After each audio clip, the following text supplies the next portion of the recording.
తెలంగాణ భవన్లో ఏమని మాట్లాడినారు? సింగరేణి కాలరీస్ ఏదైతే ఉన్నదో అక్కడ వేల కోట్ల బొగ్గు కుంభకోణం జరిగింది. దానిలో ప్రధాన ముద్దాయి రేవంత్ రెడ్డి గారి బావమరిది సృజన్ రెడ్డి. ఆయన కింగ్ పిన్గా ఉంటూ ఈ అక్కర లేని సైట్ విజిట్ సర్టిఫికేషన్ భారతదేశంలో ఎక్కడ ఏ కోల్డ్ ఫీల్డ్లో లేదు. అదొక కండిషన్ పెట్టి ఒక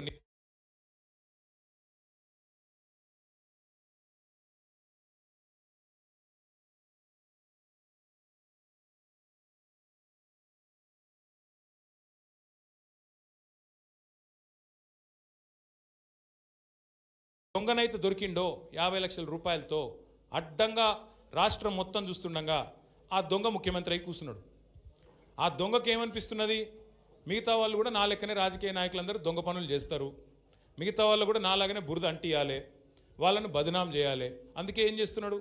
విచారణ పేరిట ఆదేశాలు జారీ చేస్తూ ఉన్నాడు. ఒక 3 రోజుల కిందట హరీష్ రావు గారు ఒక ప్రెస్ మీట్ పెట్టినారు తెలంగాణ భవన్లో. ఏమని మాట్లాడినారు? సింగరేణి కాలరీస్ ఏదైతే ఉన్నదో అక్కడ వేల కోట్ల బొగ్గు కుంభకోణం జరిగింది. దానిలో ప్రధాన ముద్దాయి రేవంత్ రెడ్డి గారి బావమరిది సృజన్ రెడ్డి. ఆయన కింగ్ పిన్గా ఉంటూ ఈ అక్కర లేని సైట్ విజిట్ సర్టిఫికేషన్ భారతదేశంలో ఎక్కడ ఏ కోల్డ్ ఫీల్డ్లో లేదు. అదొక కండిషన్ పెట్టి ఒక నిబంధన పెట్టి కాంట్రాక్టర్లను రింగు చేసి బెదిరించి ఫోన్ ద్వారా నేరుగా మాట్లాడి, నేను ముఖ్యమంత్రి బావమరిదిని మాట్లాడుతున్నా, మీరు టెండర్ వేయొద్దు, మీరు వేస్తా అని చెప్తే నేను సర్టిఫికేట్ ఇయ్యనియా సింగరేణి నుంచి అని బెదిరిస్తున్నాడు. బెదిరించి ఈ మొత్తం స్కామ్ చేసింది రేవంత్ రెడ్డి గారి బావమరిది అని హరీష్ రావు గారు ఆధారాలతో సహా, ఎట్లా మా గవర్నమెంట్లో మైనస్ టెండర్లు పోతుండే, ఎట్లా కాంగ్రెస్ రాగానే ఈ నిబంధన పెట్టడం వల్ల +22% +14% టెండర్లు ఎట్లా పోతున్నాయి, ప్రజాధనం ఎట్లా కొల్లగొడుతున్నారు, సింగరేణితో ముఖ్యమంత్రి గారు ఎట్లా ఫుట్బాల్ ఆడుతున్నారు, సింగరేణి సంస్థని తన కామధేనువుగా ఎట్లా మార్చుకున్నారు, ఇవన్నీ వివరంగా చెప్పినారు. ఉదయం చెప్పంగానే సాయంత్రం వరకు మేము ఎదురు చూస్తూ ఉన్నాం. ఎవరన్నా ఒక మంత్రి, ఎవరన్నా ఒక బాధ్యుడు స్పందిస్తాడేమో. పోనీ కేంద్ర బొగ్గు శాఖ మంత్రి మన రాష్ట్రం నుంచే ఉన్నాడు కిషన్ రెడ్డి గారు, వారి ప్రభుత్వానికి కూడా సింగరేణిలో 49% వాటా ఉంది. కనీసం ఆయనన్నా, మరి కేంద్ర బొగ్గు మంత్రి కాబట్టి ఆయనన్నా స్పందిస్తాడేమో, ఈ దొంగలను పట్టుకుంటాడేమో.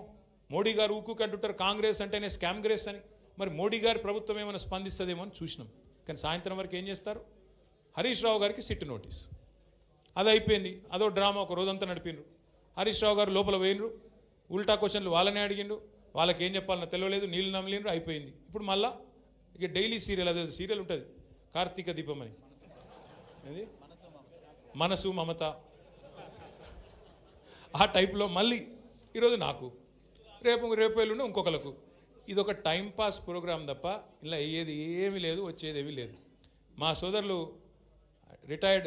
వాలంటరీ రిటైర్మెంట్ తీసుకున్న additional director general of police RS Praveen గారు మిగతా విషయాలు మీకు అన్నీ చెప్తారు, నేను ఎక్కువ చెప్పా.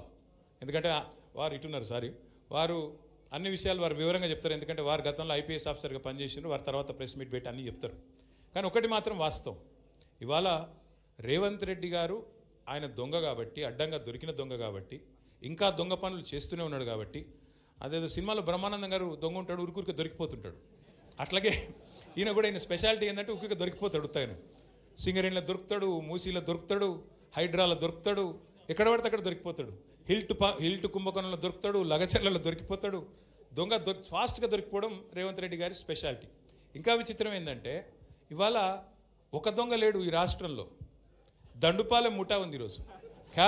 క్యాబినెట్ ఎవరిది వాళ్ళు అందిన కాడికి దోచుకోనే స్కీమ్లో భాగంగా ఈరోజు వాళ్ళు దోచుకుంటా ఉన్నారు. ఆ దోపిడీని మేము బయట పెడుతుంటే వాళ్ళకి ఎక్కడ లేని మంట వస్తున్నది మా మీద. మాకేం ఫరక్ పడది, మీకు తెలియదు కానీ మీడియా వాళ్ళు మీరు కూడా మాకు తెలియకుండానే సాయం చేస్తున్నారు. మీరేమనుకుంటున్నారంటే ముఖ్యమంత్రి చెప్పిండు, మేము ఇట్లా ఒక కేసు నోటీసులు వచ్చినాయి, మరి వీళ్ళని ఏదో విచారిస్తున్నారు అని చెప్పి లోపల మేము పోగానే ప్లేట్ బ్రేకింగ్లు పెట్టి కుచ్చు అడుగుతుండ్రు అని మీరు పెడతారు. మాకేం బాధ లేదు, ఎందుకంటే 100 కోట్ల పబ్లిసిటీ మీరు ఫ్రీగా మాకు ఇస్తున్నారు, మాకేం బాధ లేదు. తప్పు చేసినోడు భయపడతాడు, తప్పు చేయనోళ్ళు ఎవరికి భయపడాడు. రేవంత్ రెడ్డి కాదు, వాని జేజమ్మకు కూడా భయపడే సమస్య లేదు. ముమ్మాటికి ఒకటి మాత్రం పక్కా, ఈ కేసు ఇంతటితో మేము వదిలిపెట్టాం. నా క్యారెక్టర్ అసాసినేషన్కి బాధ్యులైన రేవంత్ రెడ్డిని ఆయన తొత్తులుగా పనిచేస్తున్న పోలీసులు కొంతమంది, అందరినీ కాదు, కొంతమంది పోలీసులు ఎవరైతున్నారో ఆయన తొత్తులుగా, ఆయన అడుగులకు మడుగులతో పనిచేస్తున్నారో వాళ్ళని నేను కూడా వదిలిపెట్టను. ఎందుకు వదిలిపెట్టను? ఎందుకంటే నా వ్యక్తిత్వం హననం చేస్తూ ఉన్నారు. లేని లింకులు అంటగట్టి, లేని రంకులు అంటగట్టి, నాకు ఇష్టం ఉన్నట్టు ఎవరెవరో యాక్టర్లకు లింకులు పెట్టి చిల్లర రాజకీయం ఏదైతే చేస్తున్నారో ఈ విషయంలో నేను మాత్రం వదిలిపెట్టను. మీరేదో ఇవాళ ముఖ్యమంత్రి హార్వర్డ్కి పోయిండు, ఆడ వచ్చిరాని ఇంగ్లీష్లో ఏం నేర్చుకుంటుండో ఏం తెచ్చిండో కానీ ఆయన వచ్చే వరకు టైంపాస్ చేద్దాము అని చెప్పి మీరు డ్రామా చేస్తున్నారు, మాకు తెలుసు. ధారావాహికలాగా నడుపుతా ఉన్నారు, మాకేం ఇబ్బంది లేదు. మీరు ఎన్నిసార్లు పిలిచినా వస్తాం, ఎందుకంటే చట్టాన్ని గౌరవించే పౌరులం, తప్పకుండా వస్తాం. మేము తప్పు చేయలేదన్న మాటనే చెప్తాము.